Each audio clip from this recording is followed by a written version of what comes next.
שלום לכם, ערב טוב. ביום ה-74 ללחימה צה"ל משלים את כיבוש ג'באליה. בשעה זו תקיפות נרחבות בצפון הרצועה.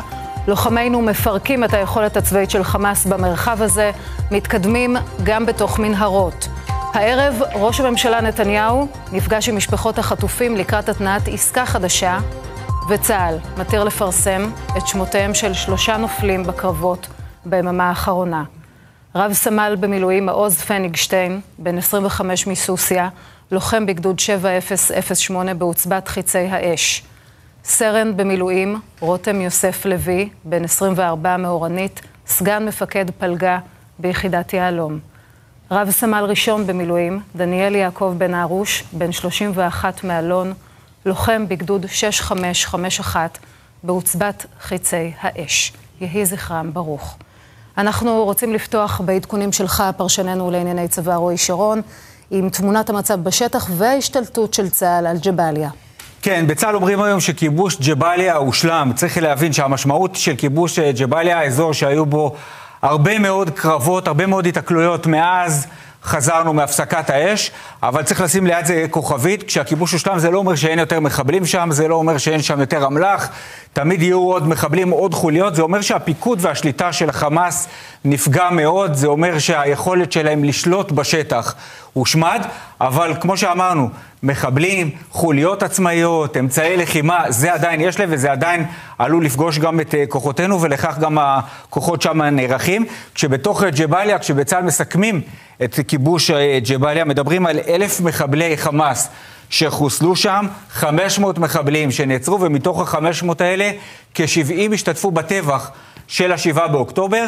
בנוסף, מציינים בצה"ל את חילוץ גופות החטופים, זה גם היה בגזרה הזאת, מתוך התת קרקע, ושם, באחת התקריות, באחד החילוצים, הוא בוצע תחת אש, כשמחבלים של חמאס שומרים על הגופות, והכוחות, כוחות צה"ל מצליחים לחסל את המחבלים, ולחלץ את גופות החטופים.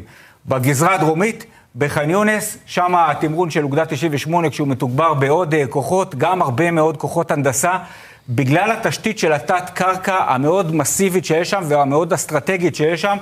זה לא רק מנהרות של לחימה, פירים טקטיים או מנהרות תקפיות של חמאס, זה גם, כמו שדיווחנו אתמול, שם יש את המוקד, מרכזי הכובד של חמאס, חדרי פיקוד, ששם בחירי חמאס לאזור הזה הם נמלטו מהעיר עזה בתחילת המלחמה, וכרגע צה"ל משקיע שם הרבה מאוד מאמצים, גם של לוחמי קומנדו וגם של כוחות הנדסה וטנקים, בניסיון להשתלט ולהביא הישגים בתשתית הזאת, התשתית האסטרטגית של חמאס מתחת לח'אן יונס. תודה רבה, רועי. תודה.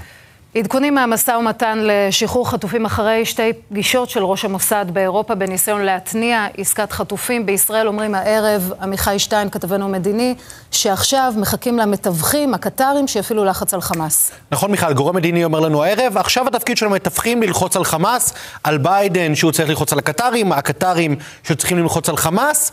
למעשה, אתמול אחרי הפגישה המשולשת של ראש המוסד, ראש ה-CIA וראש ממשלת קטר, הפגישה מוגדרת חיובית, ולמעשה כרגע מדברים על הפרטים, מה המחיר, איזה חטופים ישוחררו, איזה קטגוריות, כמה ימי הפוגה, אבל ברור שיש דבר אחד על הפרק שישראל לא מוכנה לסגת ממנו בשום מצב, וזה שאנשים ייכללו בעסקה הקרובה. על זה בישראל לא מוכנים לוותר במסגרת מי ישוחרר או כמה ישוחררו. בישראל אומרים, האנשים ישוחררו. זו דרישה ישראלית בסיסית. גורם מדיני אומר לנו, בנוגע לאפשרות או לדרישות שאנחנו שומעים מכל מיני גורמים בארגוני הטרור על כך שהלחימה צריכה להיפסק בזמן המגעים, לא רק שהלחימה לא תיפסק, אלא היא גם תואץ, אנחנו נתקדם הרבה יותר.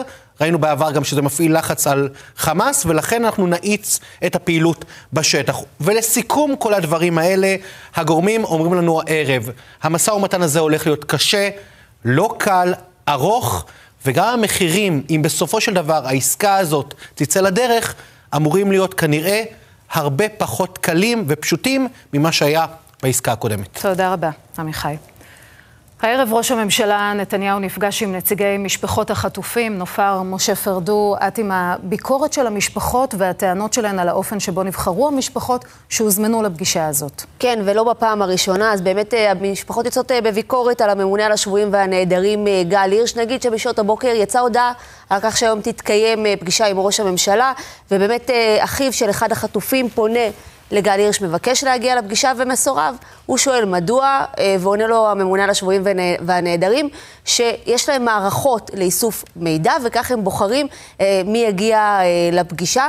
אז נגיד שמדובר על מערכות CRM, בין מערכות של שימור לקוחות, ומאוד יכול להיות שבוחרים בכל פעם משפחות אחרות, ובכל אופן זה זוכה להרבה מאוד ביקורת, אבל נזכיר אולי שהייתה גם ביקורת מאוד גדולה כאשר הייתה פגישה עם כלל המשפחות, והדבר הזה לא אפשר פגישות אפקטיביות, ובאמת גם משרד ראש הממשלה וגם מהממונה על השבויים והנעדרים אומרים שמנסים שהפגישות האפקטיביות האלה עם מספר מצומצם של משפחות ימשיך להתקיים, 10-15 משפחות בכל פעם, ובכל אופן מה שברור זה שיחסי האמון בין הממשלה, בין הממונה על השבויים והנעדרים והמשפחות, בהחלט דורשת יותר עבודה.